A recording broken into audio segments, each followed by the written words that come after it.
പ്രാധാന്യം. അവർക്ക് മനസ്സിലായി അവർ വന്ന് വോട്ട് ചെയ്തിട്ടില്ലെങ്കിൽ ചിലവർ ഈ കാർഡേഴ്സൊക്കെ ഒരു പക്ഷേ ഇറങ്ങിയിട്ട് ഇലക്ഷൻ മറ്റേവർക്ക് വേണ്ടി മാറ്റാൻ സാധിക്കും. അതുകൊണ്ട് സാധാരണ ജനങ്ങൾ വന്ന് വോട്ട് ചെയ്യാൻ ആഗ്രഹിക്കുന്നു. നിങ്ങൾക്ക് നല്ലോണം ഇഷ്ടപ്പെട്ടിരിക്കാം. No, we are expecting the turnout to be high. It is already high by this morning's time. That is, I came here at 11:30. It was already quite high in many districts. And I would say that if you're going to look at the turnout on the whole, by the end of the day, it may even surpass previous levels ever established, record levels.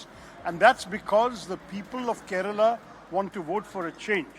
They don't want to leave it to the normal political workers and activists to determine their future. Ordinary people are coming out to vote. That's why the turnout is high.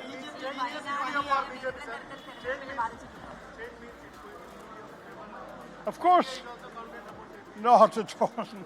NDA is a zero-seat party. How many seats can they expect to have that will make any difference in the government? This is a LDF versus UDF election. LDF is going to finally meet its comeuppance in the course of this voting today. Sorry.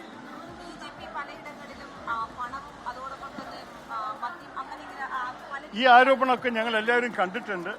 നേമത്തിൽ പല ബൂത്തിലും മദ്യം പിടിച്ചുവെന്നും പാലക്കാടിൽ കാശ് കൊടുക്കണതിൻ്റെ തെളിവുണ്ടെന്നൊക്കെ പോലീസുകാരെ അറിയിച്ചിട്ടുണ്ട്. അവർക്കൊരു ഉത്തരവാദിത്തമുണ്ടല്ലോ അന്വേഷണം നടത്താൻ. അതുപോലെ തന്നെ ഇലക്ഷൻ കമ്മീഷനും ഉത്തരവാദിത്തമുണ്ട്. അവർക്കും ഈ പരാതി എത്തിയിട്ടുണ്ട്. ഇനി അവരെല്ലാവരും അവർ ഉത്തരവാദിത്തങ്ങൾ ചെയ്യട്ടെ. ജനങ്ങൾ എന്തായാലും പത്രം വായിച്ചിട്ട് മനസ്സിലാക്കിയിട്ടുണ്ട്, മാധ്യമം കണ്ടിട്ട് മനസ്സിലാക്കിയിട്ടുണ്ട് എന്താണ് നടക്കുന്നത്. അപ്പോൾ എൻ്റെ അഭിപ്രായത്തിൽ ജനങ്ങൾ അങ്ങനെ അത് അനുസരിച്ച് തന്നെ വോട്ട് ചെയ്യാൻ പോകണം. എനിക്ക് വലിയൊരു പ്രതീക്ഷയില്ല. പക്ഷെ തുറന്നാൽ കൂടി എന്താണ്, അവർക്ക് ബാങ്ക് അക്കൗണ്ട് ഉണ്ടോ നമുക്കറിയാം, അത് തുറന്നോട്ടെ.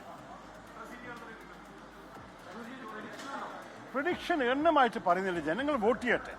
വോട്ട് ചെയ്ത ശേഷം നമ്മൾ ആലോചിക്കുക. നിങ്ങൾക്കറിയാമല്ലോ ഇപ്പോഴത്തെ സ്ഥിതിയിൽ ഞങ്ങളുടെ വലിയൊരു ആവശ്യമാണ് കഴിഞ്ഞ തവണയും കാട്ടെ 2011 കാട്ടെ ഒരു കംഫർട്ടബിൾ ഭൂരിപക്ഷം തരണം. ഞങ്ങൾ കാണുന്നത് അത് കിട്ടും എന്നാണ്. പക്ഷെ ജനങ്ങൾ വോട്ട് ചെയ്ത ശേഷമേ അതിലൊരു തെളിവുണ്ടാവും.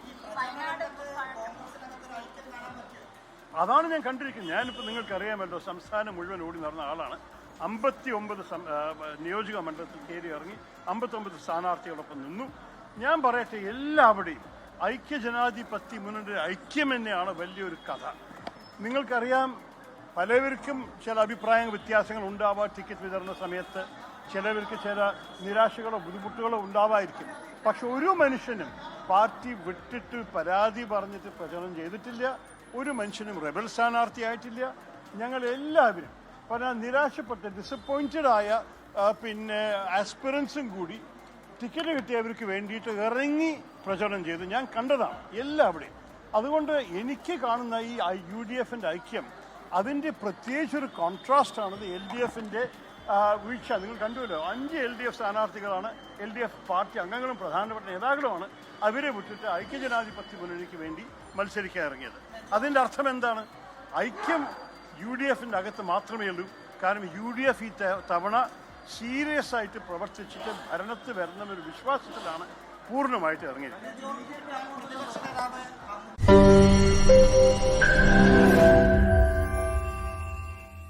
ലോകത്തെവിടെയായാലും ഏത് സമയത്തും 24 വാർത്തകളും ഓഗ്മെന്റഡ് റിയാലിറ്റി പാക്കേജുകളും എക്സ്പ്ലെയിനറുകളും വിശദമായി കാണാൻ ഞങ്ങളുടെ യൂട്യൂബ് ചാനൽ നിങ്ങൾക്ക് സബ്സ്ക്രൈബ് ചെയ്യാം.